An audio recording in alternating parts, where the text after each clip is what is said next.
Assalamualaikum warahmatullahi wabarakatuh. Pada pertemuan hari ini, kita akan membahas tentang jaringan tumbuhan. Namun sebelum itu, kalian pernah tidak memperhatikan pohon? Mengapa pohon itu bisa bertambah tinggi dan bertambah besar? Hal itu dikarenakan sel-sel yang terus aktif membelah. Kemudian sel-sel ini akan berkumpul, dan apabila mempunyai bentuk, struktur, dan fungsi yang sama, akan menjadi sebuah jaringan. Kalau begitu, sekarang pertanyaannya kita ubah. Apa sih jaringan itu? Lalu apa saja jaringan pada tumbuhan? Jawabannya ada di next selanjutnya.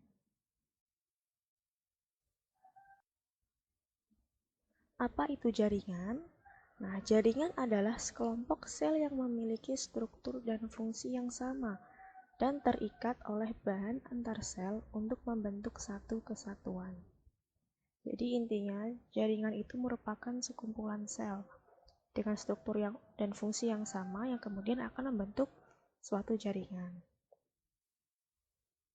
Lalu kita masuk ke macam-macam jaringan pada tumbuhan. Yang pertama ada jaringan meristem. Jaringan meristem ini adalah kumpulan sel yang aktif atau terus-menerus membelah.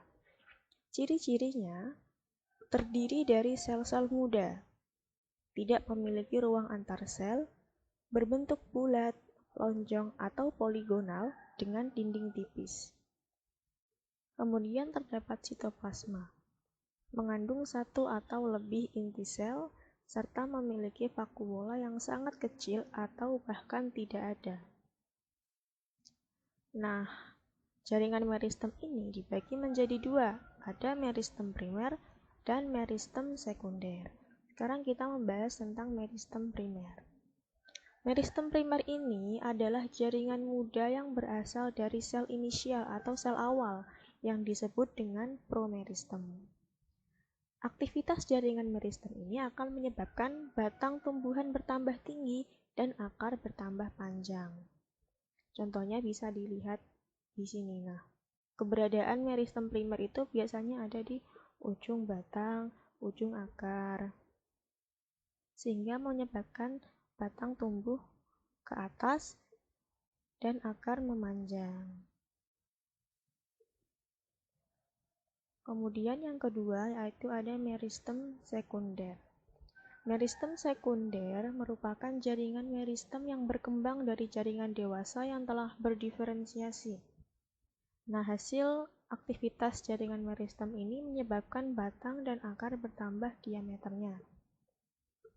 Contoh adanya meristem sekunder ini di bagian sini nih. Hasilnya itu kambium. Jadi menyebabkan batang itu bertambah lebar atau besar. Jadi intinya kalau meristem sekunder itu menyebabkan tumbuhan tinggi ke atas, kalau meristem sekunder itu menyebabkan tumbuhan besar ke samping. Seperti itu. Kemudian kita lanjut ke jaringan dewasa. Jaringan dewasa ini merupakan jaringan yang tidak aktif membelah lagi dan sudah mengalami diferensiasi. Jaringan dewasa ini memiliki 4 macam. Yang pertama ada epidermis, parenkim, jaringan penguat, dan jaringan pengangkut. Ke jaringan epidermis. Jaringan epidermis ini letaknya paling luar dan berfungsi untuk menutupi permukaan tubuh tumbuhan. Jaringan ini biasa disebut jaringan pelindung karena dia menutupi permukaan. Ciri-ciri jaringan epidermis ini, bentuk selnya seperti balok, terdiri dari satu lapis sel, serta tidak memiliki klorofil kecuali pada sel penjaga stomata. Bisa kita perhatikan di gambar. Yang atas ini merupakan epidermis.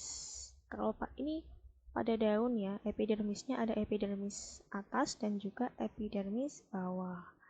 Terdiri dari satu lapis sel. dan berbentuk balok. Kemudian yang kedua, ada jaringan parenkim.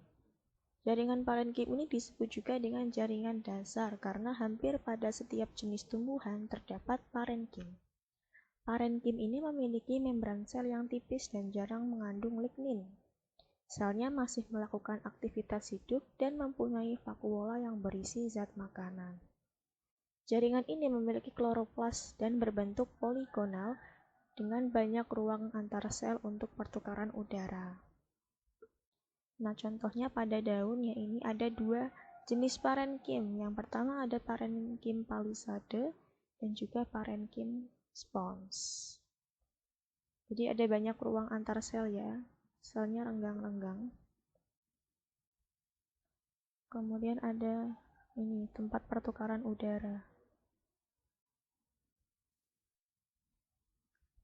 Yang selanjutnya yaitu ada jaringan penguat atau penyokong. Jaringan penguat atau penyokong ini dibagi menjadi dua. Yang pertama ada kolenkim dan juga sklerenkim. Nah, kolenkim ini merupakan jaringan pada tumbuhan muda atau bagian tumbuhan yang lunak. Kolenkim terbentuk oleh sel-sel yang memanjang menyerupai sel prokambium, di mana penyusun paling banyak dari dinding sel tersebut berupa senyawa selulosa. Sebab terkandung di bagian tumbuhan muda yang masih melakukan pembelahan sel, kolenkim tidak mempunyai dinding sekunder sehingga tidak mengganggu proses pertumbuhan. Kemudian yang sklerenkim. Sklerenkim dapat ditemukan pada bagian-bagian tanaman sudah tidak melakukan proses pertumbuhan dan perkembangan. Jaringan sklerenkim terdiri atas dua macam, yaitu ada skleroid atau sel batu dan juga serabut atau serat.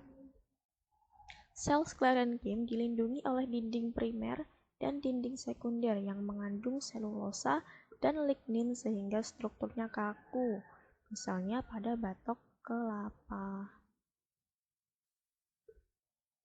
Nah, ini bisa diperhatikan ya gambar dari jaringan kolenkim dan juga jaringan sklerenkim. Ini penampang melintang ya, terdapat nukleus di dinding selnya, kemudian ini di dalamnya terdapat sitoplasma. Kalau yang ini sklerenkim, ada lumen, kanal ya, kemudian ada skleroid di sini.